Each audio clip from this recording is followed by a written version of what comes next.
In a world where billion-dollar deals hinge on whispers, what if the only truth came from a woman no one even noticed? Laura Bennett had mastered the art of vanishing. At the Aurelia, a Manhattan sanctuary for the ultra-wealthy and visibility, was her uniform. Guests saw chandeliers, rare wines, steaks priced like rent checks, but never the servers. Laura glided among them like a shadow, faceless, nameless, trained to serve without leaving a trace. She was 27, yet her tired steps carried more years than her age allowed. Behind her practiced smile lingered a heavy truth. Long shifts paid for her brother's medical bills. Nights once filled with academic texts at Georgetown had given way to endless refills of crystal glasses. Her father, a diplomat, had taught her languages, nuance, and the cost of trust. Now those lessons slept inside her like coals waiting for fire. Tonight was no ordinary service. Table 7, tucked into a private alcove with a sweeping view of the city, belonged to Charles Whitman, a billionaire forged in the brutal fires of the tech world. Whitman was younger than many of his peers, but sharper, harder. His eyes, gray as storm clouds, missed nothing, except the staff. To him, servers were furniture, not people. Opposite him sat two Hungarian financiers, men wrapped in tailored suits and old money confidence. Between them and Whitman sat his translator, a slick figure with darting eyes and sweat dampening his collar. His English flowed easily, but his nervous hands betrayed the strain. The air was tense, as if the deal on the table was too fragile for anyone to breathe. Laura approached with water her steps, automatic. Then she heard it, a ripple of sound that froze her mid-pour. Hungarian. The language of her grandmother's lullabies, sharp-edged yet intimate. She hadn't spoken it fluently in years, but understanding it was instinctive, as natural as breathing. The words struck her like sparks in the dark. The Hungarian men spoke of vulnerabilities, of cracks in Whitman's prized system. Yet the translator's English emerged polished, flattering, safe. A sieve had become rock-solid security. Serious concerns had been recast as minor suggestions. Laura's pulse quickened. This wasn't a slip. This was sabotage. But she was a waitress. Her place was silence. To interfere would mean dismissal, losing the one job keeping her afloat. And yet, she remembered her father's downfall, his career destroyed by a mistranslation. She saw the same shadow creeping toward a Whitman now. The chandeliers still glowed, the wine still shimmered, but the restaurant had changed. For Whitman, the empire he built was being poisoned at his own table. And for Laura, the ghost of Aurelia, a decision was forming whether to remain unseen or step into the fire. Only she could hear the lie. Only she could stop it. The voices at table 7 sharpened, though their tone never rose above polite conversation. One of the Hungarian financiers, his silver hair gleaming under the chandelier, leaned forward and spoke with clipped precision. Laura's pulse jumped. His words were heavy with warning. The system has holes, the defenses are brittle. The risk is unacceptable. Yet when the translator opened his mouth, those edges vanished. His English flowed smooth as cream. "Your technology is remarkable, Mr. Whitman," he said cheerfully. "The protocols are strong, very strong. Their engineers merely have some minor suggestions to improve an already impressive platform." Laura's grip on the water pitcher tightened. Her stomach lurched. That wasn't just a softened version, it was the opposite. In Hungarian, the man had compared Whitman's security to a sieve full of holes. And now in English, the translator had painted it as solid steel. Her training as a waitress told her to keep pouring, keep smiling, let the moment pass. But the daughter of a diplomat inside her felt the burn of outrage. She knew languages were not just words. They were weapons, and right now one was being aimed straight at Charles Whitman. She set the pitcher down, careful not to spill. Her mind raced. If she said nothing, Whitman would believe his empire was safe, when in fact it was under siege. If she spoke, she would almost certainly be fired, maybe even escorted out of Aurelia before the night was over. The stakes stretched further than her paycheck. Her brother's care facility waited for her monthly envelope, a stack of bills that grew heavier each time she mailed it. His treatments depended on the steady, if meager, income of her shifts. Without them, the fragile structure of her life would collapse. Laura's hand brushed the pocket of her apron, where she kept a folded photograph of her brother Daniel, 17, bound to a wheelchair, his sharp mind trapped in a failing body. That photo had kept her moving through double shifts and 12-hour nights. But now, another memory pressed in with equal force. Her father, Edward Bennett, once a respected diplomat, had been brought down not by scandal, not by greed, but by a mistranslation. A single sentence twisted at the wrong time had ended his career, and with it, the family's stability. She had been only a teenager then, but the image of his slumped shoulders at the dinner table never left her. And now at table 7, she saw history repeating itself. The Hungarian spoke again, his tone more insistent, his brows knitted. "Fix this flaw before signing, or the consortium walks," he warned. The translator smiled and purred, "He is eager to move forward, sir. He hopes the details can be polished quickly, so the signing may proceed." Laura's breath caught in her throat. The betrayal was audacious. The trap was set. Whitman was being steered toward disaster with silk words and false reassurances. The sounds of the restaurant's soft piano notes, murmurs of other diners, faded into silence. All Laura could hear was the rush of her own blood pounding in her ears like war drums. Her vision narrowed, the table swimming at the edges. She felt the weight of invisibility pressing down on her, the years of being overlooked, dismissed, unseen. But in that instant, something shifted. Her father's disgrace, her brother's fragile life, her own wasted potential all converged. She could not allow another lie to ruin another life. She could not sit still while a language she cherished was twisted into poison. Her hand trembled as she set down the last glass of water. She straightened her back, her heart hammering so loudly she thought the whole room could hear it. For 3 years she had been a ghost inside Aurelia. Now she was about to step into the light. Laura's hand lingered on the final glass she had filled. For a moment she almost turned away back to the shadows where she belonged. But then the words burst out of her before she could stop them. "Mr. Whitman." It was soft, but in the hushed sanctuary of Aurelia, it rang like a bell. Every fork paused midair. Every whisper stilled. The Hungarian financiers looked up startled. Whitman's storm-gray eyes narrowed in irritation, not used to being interrupted, least of all by a waitress. Laura stood her ground, her tray trembling only slightly. Her voice came again, steadier this time. "Forgive my intrusion, sir. But your translator is not serving you truthfully." For 1 long second, silence held the table like a vice. Then Jeffrey, the translator, flushed crimson. "This is outrageous," he sputtered. "She's lying. She doesn't understand a word of Hungarian."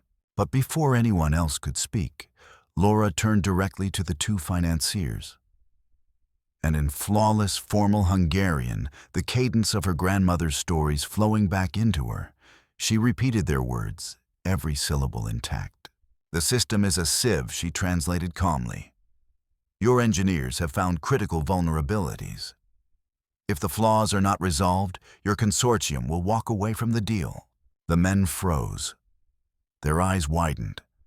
Slowly, one of them lowered his fork, staring at her, as if a phantom had materialized at their table. The entire restaurant seemed to lean in closer. Whitman didn't move, but the tension in his jaw deepened. He flicked a glance at the financiers, who nodded mutely, confirming every word. His gaze snapped back to Jeffrey. The translator's face had drained of color, a sheen of sweat glistening on his brow. Whitman lifted a single finger. It was not loud, not dramatic, but it carried the weight of judgment. Two men in dark suits rose from a nearby table, their movements silent, efficient. Security. Jeffrey stammered, reaching for words, but none came. He was seized gently, yet firmly lifted from his chair and escorted away. The diners watched in wide-eyed fascination, their conversation suspended like birds, silenced by a sudden gunshot. Laura's chest tightened. She had done it. She had shattered the cardinal rule: a server must never interfere. She braced herself for the words she expected next: "You're fired." Instead, Whitman leaned back in his chair. His expression was unreadable, his eyes cold yet calculating, locked entirely on her. "Sit," he ordered, pointing to the empty chair at his side. The command cut through her like ice. Laura hesitated, then obeyed, lowering herself into the plush velvet seat where no server had ever sat. She placed her hands in her lap, aware of the weight of every eye in the room. "Explain," Whitman said. Laura drew in a breath, and with calm precision, she laid out what the Hungarians had said line by line, translating not just their words, but the intent behind them. She even outlined the technical flaw, as she understood it, her background in linguistics and information security shaping the explanation. Whitman listened without interruption. For the first time that evening, his piercing gaze softened, not into warmth, but into something rarer. Recognition. When she finished, the storm in his eyes shifted into something even more dangerous: decision. "You're finished here," he said flatly. Laura's heart plummeted. Fired, just as she expected. But then he continued without missing a beat. "You will report to Creed Tower tomorrow morning, 7 o'clock sharp. I'll pay you 10 times what you earn in a month here, just as a signing bonus." Her breath caught. The words hardly made sense. From ghost waitress to high-paid advisor in the span of a dinner hour. No negotiation, Whitman added, his tone final, absolute. In one pivot, her world had broken in two.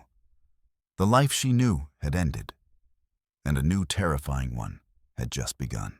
At dawn, the skyline cut itself against a pale sky, and in the middle of it stood a tower like a weapon. Creed Tower. Black glass and steel, a shard of obsidian, stabbing into the clouds. To passers-by, it was a symbol of triumph. To Laura, it looked like judgment. The revolving doors pulled her inside. The lobby dwarfed her, a cavern of marble and shadow. Sleek sculptures rose like frozen flames, and silence pressed down with a weight that felt almost holy. Everyone moved with purpose, men and women in sharp suits, their eyes fixed, their steps soundless. No one spared her a glance. She gave her name to the guard, a broad man who looked carved from granite. He didn't even check the list. 85th floor, he said, handing her a temporary badge. "Mr. Whitman is expecting you." The elevator ride stretched forever, smooth and soundless, until the doors opened on a world she didn't belong to. The 85th floor was glass and air, a horizon stretching in every direction. The city lay beneath her like a circuit board, humming and alive. Waiting for her was Harlan, head of security. He was tall shoulders, squared hair, cut so short it looked like steel bristles. His eyes were alert, scanning, measuring. He didn't offer a handshake. Instead, he held out a tablet. "Non-disclosure agreement," he said, his voice gravel. "Read. Sign." Laura scrolled through 20 pages of legal language. Each clause was heavier than the last: secrecy under penalty of financial ruin, lifetime silence enforced by law. She thought of Daniel, her younger brother, strapped to his wheelchair, bills stacked on the kitchen counter. The memory pressed her finger to the screen. She signed. Relief hit her like a wave. The signing bonus, already wired, was enough to clear every medical debt her family carried. For the first time in years, Daniel's future had air to breathe. Harlan didn't pause. He handed her a thick folder and pointed to a glass-walled conference room. Start with this. Collins files, phone logs, bank statements, encrypted chats. Mr. Whitman thinks you might see something we missed. Laura blinked. I'm not an investigator. Up here, Harlan set his gaze flat. You are whatever Whitman needs you to be. The door shut behind her with a soft thud. She opened the folder. A mess spilled out emails full of flattery gambling site receipts, offshore wire transfers, dripping with suspicion. None of it told her who. Just that Jeffrey Collins was dirty. That much was obvious, but Laura wasn't searching for financial patterns. She was listening with her eyes. She scanned the printed transcripts of encrypted messages supposedly about art auctions. The Monet is promising, but the provenance is weak. Advise hold. A prime acquisition opportunity. At first it seemed clever code, but something felt wrong. Then she saw it. The sentences were perfect. Too perfect. Do not. It is cannot. Not a single contraction. Not one. Jeffrey Collins in every other email was sloppy. He wrote, don't can't, it's. He stuffed texts with slang, half-finished sentences, even emojis. But here, every line was clipped, formal, mechanical. This wasn't his voice. It was someone else's. Laura's heart thudded. A ghostwriter feeding him words. A handler. And she had seen this style before. She closed her eyes and remembered a congratulatory email Whitman once mentioned, a phrase repeated in polished formality. A prime acquisition opportunity. When she spoke her discovery aloud to Whitman, he went rigid. His face hardened, then hollowed. The name escaped him like a curse. Walter Hayes, not a stranger, not a rival, but his mentor, his first investor, the man who had shaped his rise, a father figure in all but name. The betrayal hit harder than any hostile takeover could. For Charles Whitman, money could be replaced. But trust, once shattered, cut to the bone. And Laura, the woman no one saw, had just driven the blade deeper. The days that followed blurred into something Laura could barely recognize as her life. In place of black flats and an apron, came tailored suits, silk blouses, and heels chosen by a personal shopper who seemed to appear out of thin air. In place of long hours carrying trays, came late nights under fluorescent lights, Garrett, the security chief, teaching her how to spot a tail on a crowded street, how to angle a phone camera to catch a reflection, how to breathe when panic threatened to steal her voice. Inside, fear churned. But on the outside, Whitman demanded steel. And so steel she became. The trap was simple in its concept, dangerous in its execution. Whitman leaked word that the upcoming Budapest meeting was his last chance to salvage the deal. The Hungarians were told that Laura Bennett, his new advisor, had found a brilliant fix to the security flaw. Walter Hayes, watching from the shadows, would have no choice but to act. His plans hinged on keeping that flaw alive. The city of Budapest rose like a storybook around her spires, bridges, cobblestones glowing in soft amber light. But inside the wood-paneled conference hall, the air was thick with theater. The Hungarians sat ready, playing their roles. Whitman, calm as marble, took his place at the head of the table.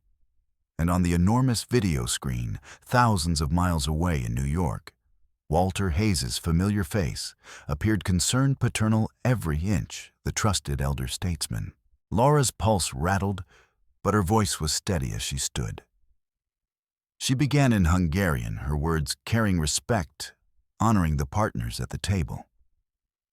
Mr. Kovac and Mr. Nagy nodded, their eyes gleaming with approval. Then, with a seamless shift, she turned to English. Her gaze locked on Walter through the camera, and she unveiled the solution. The phrases rolled off her tongue, technical yet elegant: quantum encryption, entangled photons, key distribution beyond interception. The room stilled as her voice painted a vision of a system not merely patched, but reborn, impenetrable, revolutionary. On the screen, Walter's mask slipped. For the briefest instant, his lips pressed tight, his eyes narrowing. To most, it was nothing. To Laura, who had spent her life reading nuance in voices and faces, it was the first crack in the armor. Whitman gave her the subtlest nod. The signal. Laura drew in a breath. And then, clear and sharp, she delivered the line rehearsed a dozen times. The true weakness, she said, her voice echoing in the chamber, was never in the code. It was in trust. The words hung in the air like a blade. At that exact moment, Garrett's voice cut through Whitman's earpiece, intercept confirmed. Encrypted message. Origin Hayes' Zurich server. The message was short. 2 words. Abort mission. The color drained from Walter's face. His mask of warmth and wisdom crumbled into something colder, harder. He stared through the screen at Laura, as if seeing her for the first time, not as a waitress, not even as Whitman's advisor, but as the woman who had just pulled the rug from under him. Whitman rose, his voice steady as steel. "The line is cut, Walter. My team is already at your office." The screen went black. Silence filled the conference hall, heavier than stone. The Hungarians exchanged glances, then slowly raised their glasses toward Whitman and Laura. One of them smiled. "Tonight," he said in accented English, "you have sold more than a product. You have proved integrity." For Laura, the moment was surreal. The trap had sprung, the coup had failed, and she, once invisible, now stood at the center of a storm she never imagined entering. The conference room in Budapest emptied with the quiet shuffle of expensive shoes and handshakes that felt heavier than contracts. Mr. Kovacs raised his glass once more, his weathered face breaking into a rare smile. "To trust," he said. And this time, the word was not fragile. It was solid as stone. Laura bowed her head slightly, acknowledging the toast. She felt the tremor in her legs only after she sat down again. The adrenaline that had carried her through the performance drained, leaving her both weightless and exhausted. Whitman's expression gave nothing away, but the faintest flicker of relief crossed his eyes before he returned to his usual steel. Hours later, high above the Atlantic, the battle's quiet aftermath unfolded. Whitman's private jet was a palace of cream leather and dark mahogany, yet it felt more like a tomb. The engines purred with steady confidence, but the silence in the cabin was suffocating. Laura sat across from him, hands folded tightly in her lap. Outside the oval windows, city lights streaked below like fallen stars. Inside, the man who had stared down competitors and governments alike sat motionless, staring into the dark. Walter Hayes, mentor, investor, father in all but blood, now unmasked as traitor. The betrayal had not merely endangered his company, it had cut into the marrow of his life. Whitman's reflection on the glass looked hollow, his jaw tight, his eyes carrying shadows deeper than fatigue. For the first time, he seemed older, not in years, but in grief. At last, his voice broke the silence. It was rough, stripped of all command. "I built this company on seeing patterns others missed. In code, in markets, in people." He turned his head slowly, his storm gray eyes meeting hers. "And I never saw this." The words hung between them bare and unguarded. Laura swallowed. She felt the ache in his voice, the ache of a man who had been loyal, who had trusted too deeply and paid the price.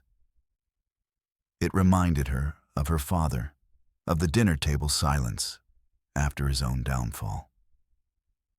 Different men, different battles, but the same wound. "You weren't blind," she said softly. Her words felt fragile, but they carried truth. "You were loyal. Sometimes that looks the same." His gaze lingered on her, searching. For what comfort, absolution, or simply proof he was not alone, she couldn't tell. But for the first time, his eyes softened the iron edges, easing into something more human. In that moment, she was not a waitress elevated by chance, not an employee bound by contract. She was his equal in truth and clarity, in the pain of loyalty betrayed. The cabin lights dimmed, leaving only the soft glow of the sky beyond the glass.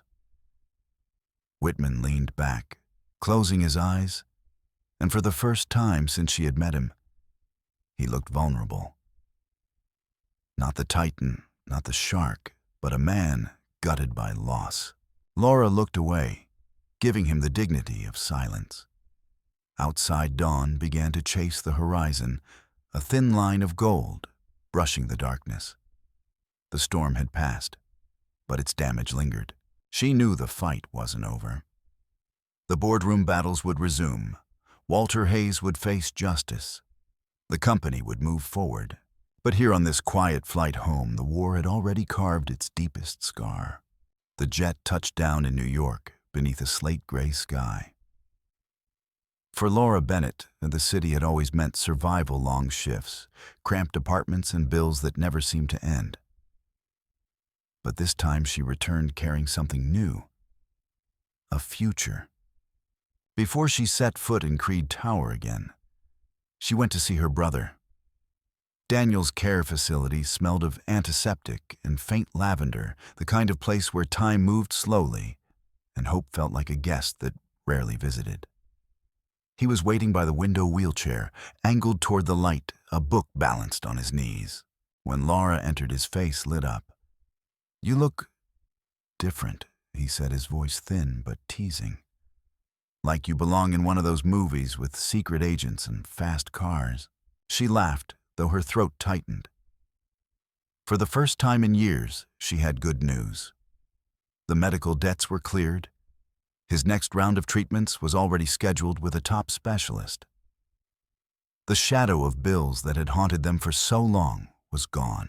Daniel studied her for a moment, then nodded. "So you finally used those languages of yours to save the world, huh?" "Something like that," she replied, smiling. She didn't tell him about the betrayals, the traps, the man whose empire had nearly been stolen. All he needed to know was that he was safe, and for once, so was she. 2 days later, she walked back into Creed Tower. The skyscraper no longer felt like a judgment blade, but like an open door. On the 85th floor, Charles Whitman was waiting. His office overlooked the city, a kingdom of glass and steel. But today it felt less like a fortress and more like a crossroads. He didn't waste time. "I've been wrong about the way we defend this company," he said. "I relied on numbers, algorithms, surveillance. But what saved us wasn't code. It was words. It was human insight. It was you." He slid a folder across the desk. "I want you to build something new. A department, strategic linguistics and cross-cultural analysis. It won't be espionage. It won't be about breaking laws. It will be about protection. Human intelligence guarding technological innovation." Laura opened the folder. The offer inside was staggering director-level authority, a team to hire, a budget larger than she could imagine. Yet the paper meant less to her than the opportunity itself. Everything she had studied, everything she thought had wasted, was being handed back to her, as if the world had finally caught up. Still, she lifted her chin. "I'll do it, but on conditions. The department must have ethical oversight. We won't be a weapon. We'll be a shield. And there has to be something more. A scholarship. For students like me who had to give up their studies because of money. It should be called the Bennett Grant." Whitman considered her for a long moment. Then, for the first time since she had met him, his guarded expression gave way to a genuine smile. "Done," he said simply. Laura felt the weight on her shoulders lift. Not gone, but transformed. That night, as she left the tower and walked into the hum of New York streets, she no longer felt like the ghost of Aurelia, the woman who floated unseen through a gilded cage. She was something else now. A voice, a mind, a force shaping the world around her, one word at a time. And for those listening now, her journey carries a quiet lesson. The skills we hide, the knowledge we dismiss as useless, may one day change everything. Loyalty can blind us, but integrity spoken at the right moment can save. Laura Bennett's voice transformed her fate. And yours matters too. If this story touched you, share your thoughts in the comments. Subscribe to our channel, and let's keep uncovering the hidden power inside ordinary lives.